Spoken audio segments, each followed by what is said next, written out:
He saw her across the dining hall. Lost, maybe? He thought, a chuckle forming. Probably looking for her husband's unit. His friends laughed along. Feeling brave, Davis walked over to her table. He leaned in, arms crossed, trying to look cool. "Ma'am," he began, a grin on his face. "That's quite a serious jacket you're wearing. Are you a big fan of naval planes?" Lauren Taylor didn't rush. She finished her food, drank some water, then slowly looked at him. Her blue eyes were steady and calm. "You could say that," she replied, her voice soft and level. Her calm response surprised him, but only for a moment. His friends were watching closely. This show was for them. "Right," he continued. "Everyone here has a call sign. It's what pilots do." He waved vaguely towards the airfield outside. "I bet a sharp jacket like that means you've got a cool call sign. What do they call you?" "Top Gun's girlfriend." His friends chuckled. The joke had worked just as he planned. It was meant to sting, to put her in her place as an outsider, a wife, a civilian, anyone but one of them. He thought she'd blush, get upset, or angrily talk back. He did not expect her to calmly put down her fork, look him straight in the eyes, and answer with no feeling at all. "Black Mamba." The name hung silently. Davis' smile vanished. This wasn't the reply he expected. It was too sharp, too strong. He'd asked a regular woman for her call sign as a prank, a little tease, but her answer felt like a cocked gun, stretching the moment into a heavy quiet. The cafeteria sounds seemed to vanish. The young corporal suddenly felt like he'd walked into a trap he didn't grasp. The name Black Mamba made him freeze. Davis blinked, a moment of doubt crossing his face before his fake confidence returned. He forced a laugh, a bit too loud, a bit too harsh. "Black Mamba," he repeated. "That's a funny one, but seriously, ma'am, that's a military jacket. You can get into a lot of trouble for wearing gear you shouldn't on base. It's against military rules." He was digging deeper, refusing to back down. His friends watching meant he couldn't retreat. Lauren calmly picked up her fork again, her actions precise and slow. "I know about the Uniform Code of Military Justice, Corporal," she stated. "Do you?" He pushed, his voice a little louder. "Because that name tag says Taylor. And those patches." He squinted at a round patch on her right shoulder, showing a skull with a pilot's helmet. "That's VMFAT. The sharpshooters," he said. "They train Hornet pilots for the fleet. Are you actually telling me you're a Hornet pilot?" His words were a challenge, an accusation, not a real question. Some older, more experienced Marines nearby started to watch, annoyed and tired. They'd seen this kind of thing before. A green recruit, full of swagger, starting a fight he couldn't win. But this felt odd. The woman's quietness was unsettling. "I've served with the sharpshooters," Lauren answered, her voice showing nothing. She ate another piece of chicken. Davis grew angry. Her calm was a barrier he couldn't break. He felt his power, the power of his uniform in his world, fading. He had to get it back. "Okay, look," he said, dropping his polite act. "Show me your ID. If you're allowed to wear that, you'll have a military ID card proving it." Without speaking, Lauren reached into her flight suit's leg pocket, took out her wallet, and pulled out her common access card. She held it towards Davis. Grabbed it. He looked down, expecting to see an ID for a spouse, or a civilian worker, something to prove his doubts right, and his public challenge valid. He saw the green color of an active duty officer's card. He saw the name Taylor, Lauren E., and he saw the rank O. A cold, tight feeling grew in his gut. This was a huge problem, but his pride was strong. He couldn't just give it back and say sorry, not in front of his buddies. He needed another way out, a way that wouldn't make him look like a total idiot. He squinted at the card, acting like he was checking it closely. "This could be fake," he muttered. His claims sounded weak even to himself. "The photo's a bit blurry. It was taken at the ID office in Yuma. Their camera is awful," Lauren said, still calm. "But the chip worked. There's a scanner at the dining hall entrance if you want to check." She was daring him. Now he was really trapped. To stop meant losing his standing. To push forward was to step further into danger. He chose danger. "I don't need a scanner," he said, his voice firm. He tapped a finger on another patch on her jacket. a smaller, fancier one over her heart. What about this one? The one with the triangle wing and the target. That's a WTI patch. Do you know what that is, ma'am? That means Weapons and Tactics Instructor. That's for the very best. You get it at Mott's 1. It's 7 weeks of pure hell. You don't just get one, you earn it with sweat and sacrifice. He was almost sneering now. His words poured out, full of misdirected anger. He felt he was protecting the pride of an institution she was making fun of just by being there. As his finger touched the patch, the dining hall sounds seemed to change for Lauren, replaced for a moment by other noises. The loud groan of an FA-18's body fighting against the air, the sharp taste of fear. Below the wide, dark desert floor, a blank space lit up by sudden, scary bursts of enemy fire. The biting smell of burning and sweat inside her cockpit. The red light of the dashboard coloring her face in a harsh glow. A voice in her headset, filled with static and panic. Viper, we're under heavy fire. Out of flares. We need to leave now. It was a quick flash. A memory burned into her mind.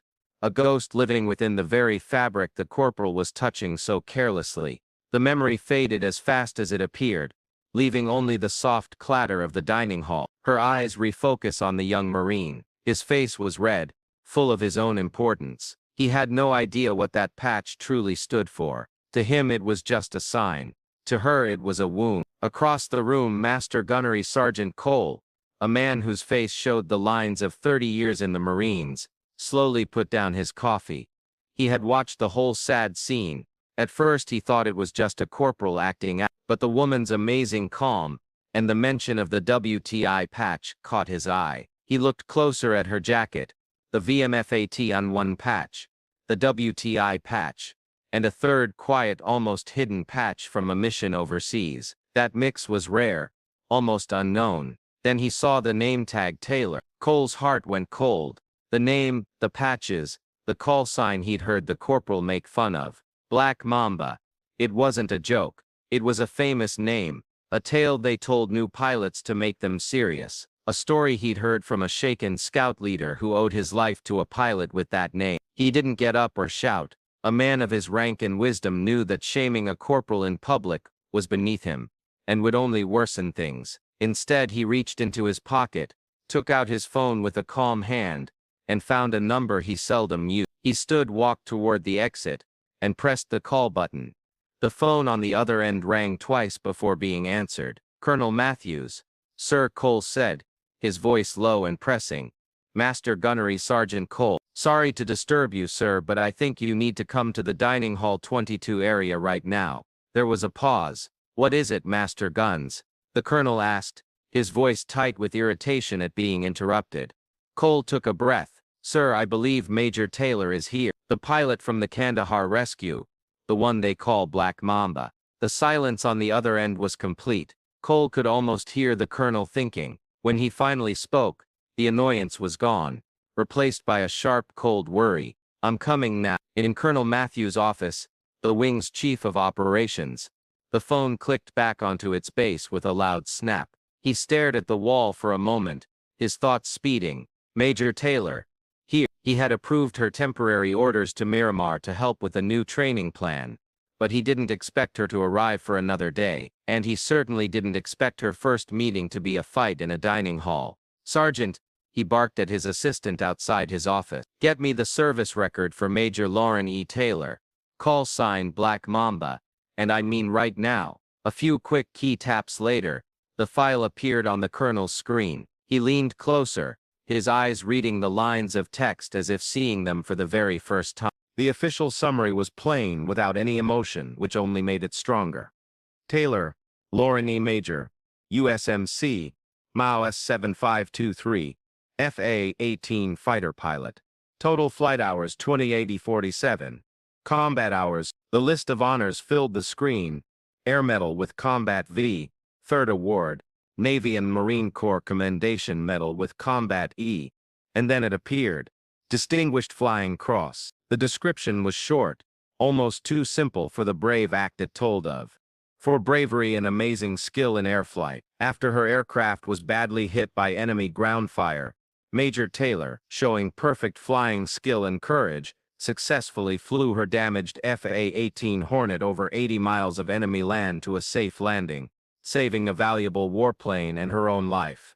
He kept reading. Her work history was a list of the toughest jobs in marine aviation: fleet pilot, forward air controller, weapons and tactics instructor at MEO PAS. The file noted her teaching call sign was Viper, but her battle call sign, the one earned in the heat of war, was listed right next to it: Black Mamba.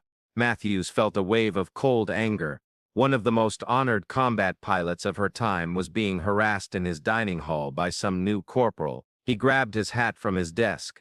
"Get the wing commander on the phone," he barked at his assistant as he marched to the door. "Tell him we have a code red situation at the dining hall 22 area."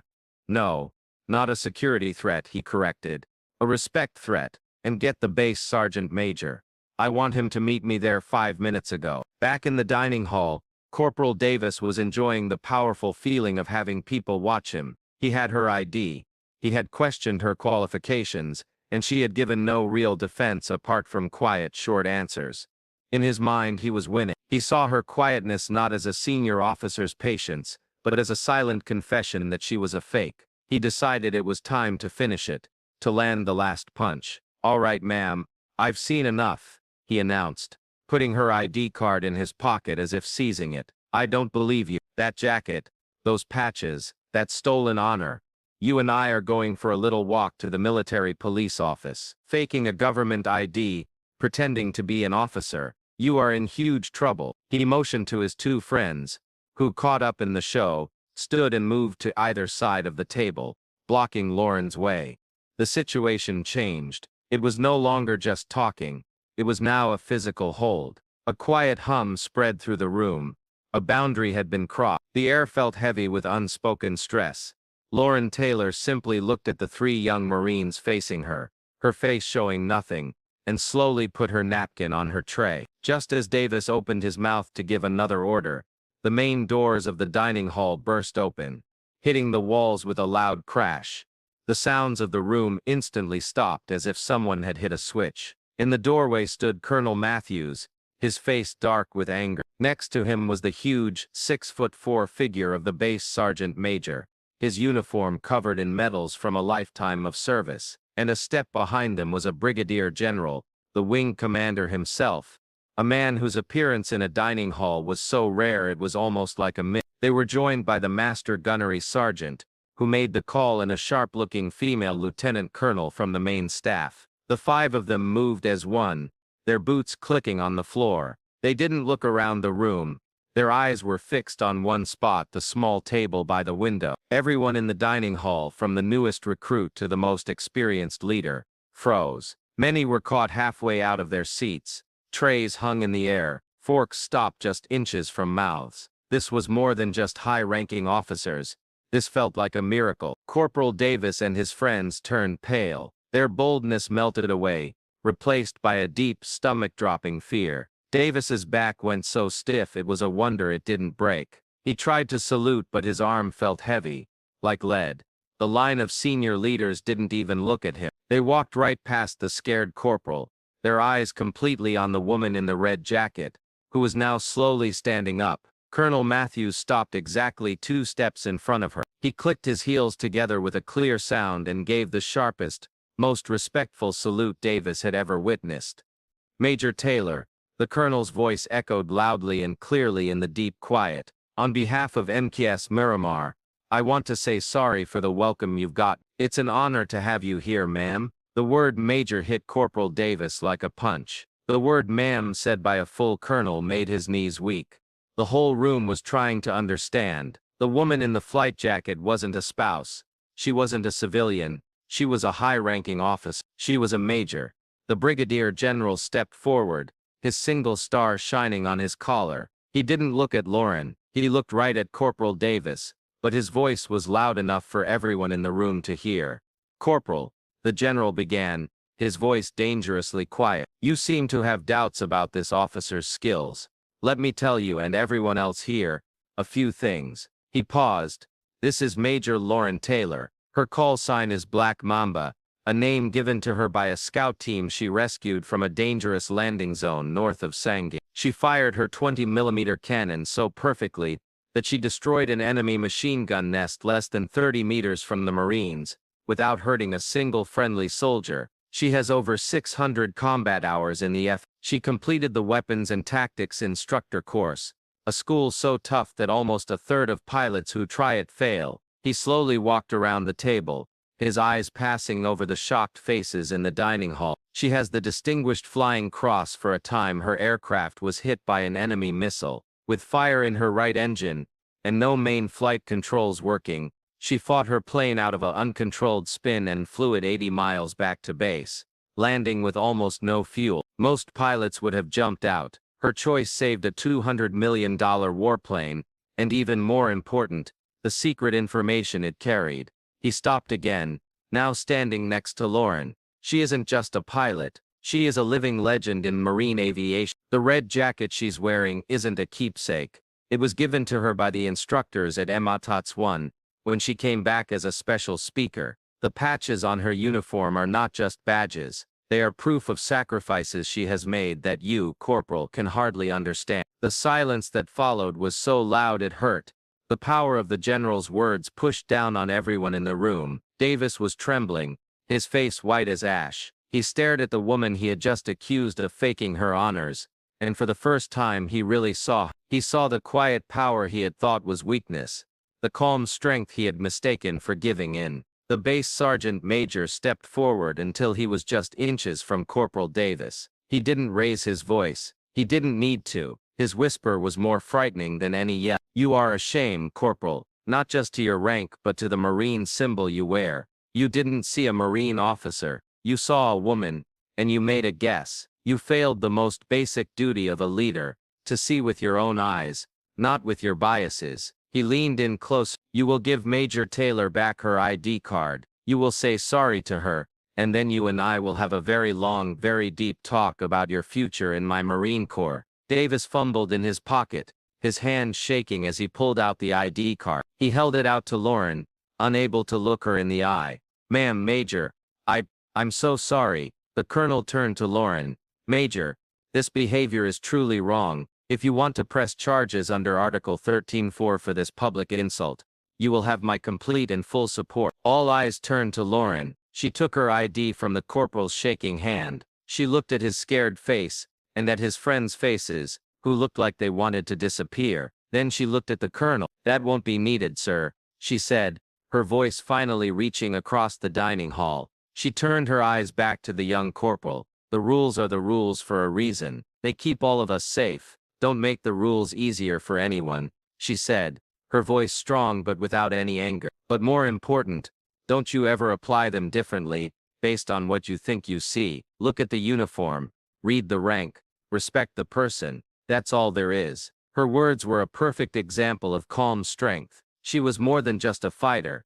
She was a true leader. As she spoke of rules and fairness, a last quick image crossed her mind, not of battle but of what came after. The dark, slick runway of a far-off base, the shriek of her damaged engine slowing down. The ground crew leader, an old master sergeant, looked up at her Hornet's torn tail, then at her, his eyes wide with both shock and deep respect. He simply walked to her cockpit, looked her in the eye, and said, "Ma'am, you fly with incredible luck and in the deadly aim of a snake, a black mamba." The name wasn't about being mean. It was about staying alive. It was about a focused calm in the middle of danger. It was a mark of the highest professional honor, earned in battle and in the sky. In the weeks after, the story of the confrontation in the Dining Hall 22 area became a local legend at Miramar. It was a warning tale told in living quarters and pilot briefing rooms. Corporal Davis wasn't kicked out, but his road to promotion suddenly became very hard. He and his friends were at the front of every base training session on fairness and good behavior. These classes were personally revamped by the base sergeant major. The event led to a full change of the base's rules for checking IDs, now focusing on politeness and calming situations. About a month later, Lauren was leaving the store with a bag of groceries. As she walked to her car, she heard a nervous voice call her name, "Major Taylor." She turned. It was Corporal Davis. He was alone, not in uniform, but in plain clothes. He stood stiffly, as if quietly standing at attention. "Corporal," she said, her voice even. He swallowed hard, his eyes looking past her shoulder. "Ma'am, I wanted to say sorry again, for real this time." Without the sergeant major watching, he finally looked her in the eye. "What I did was wrong, there's no excuse. I've been reading. I read the full award details for your Distinguished Flying Cross, and some of the reports from your missions." He shook his head, looking truly ashamed. "I had no idea. I'm sorry." Lauren watched him for a moment. He wasn't the same cocky kid from the dining hall. The event had made him humble, made him seem older. She saw a hint of something new in his eyes, the start of wisdom. "What's your job code, Corporal?" she asked, her voice a little softer. 0311, ma'am. Infantry rifleman," he replied. "Just got moved to base security." She nodded. "A hard job. The Corps of the Marines. You hold yourself to a high standard there too." "Yes, ma'am. Trying to." "Good," she said. She gave him a small, almost hidden smile. "Learn from this, Corporal. Don't let it be all you are, but never forget, the best Marines are smart enough to learn from their mistakes. Now go." He looked surprised by her lack of anger, by the bit of guidance she gave him instead. "Aye, ma'am," he mumbled, then gave a small nod of respect and walked away, his shoulders a little straighter than before. Lauren watched him leave, then turned and walked to her car. The sun was setting over the airfield, and there was a new training plan to write. The work never truly ends. The stories of brave women who serve are a key part of our military's history. To honor their courage and hear more tales like this, please like, share and subscribe to Untold Valor Stories. Your help makes sure these amazing legacies are always remembered.